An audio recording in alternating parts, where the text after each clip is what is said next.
Teofimo Lopez versus Jack Catterall needs to be next since Jack Catterall just called out Teofimo Lopez. Who to win this fight? Well, before we talk about who to win this fight, let's take a look at their latest performances in which Teofimo Lopez fought Josh Taylor, in which Teofimo Lopez completely outclassed Josh Taylor, landed a jumping jab in round 8, rocked him in round 9, and then rocked him again in round 12. And then you get And obviously Teofimo Lopez ended up taking it by decision. For your winner by unanimous decision, and new WBO! After Teofimo Lopez just recently fought Hyman Ortiz, in which Hyman Ortiz was just running scared. Teofimo Lopez took control of the whole entire fight, landed some great shots, and Teofimo Lopez ended up taking it by decision. And still, WBO Ring Magazine. Let's take a look at Jack Catterall's latest performances, in which he fought Jorge Leonares, in which he rocked him in round 5.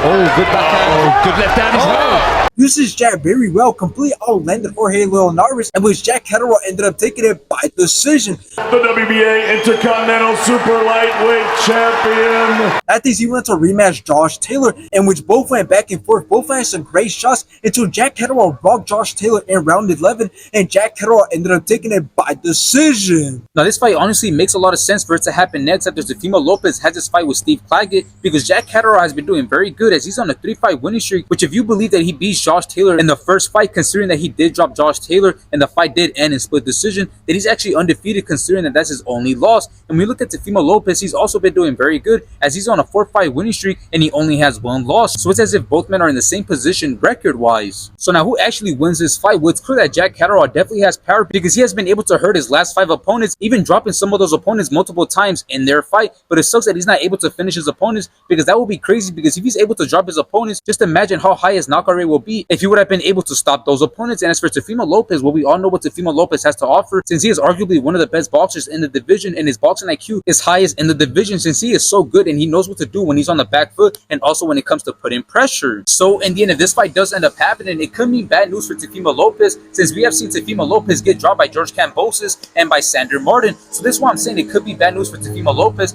because if he goes up against a fighter like Jack Catterall, who has dropped the list of opponents back to back, then I definitely do see him dropping Teofimo Lopez as well. But I still believe that Teofimo Lopez will find a way to win the fight.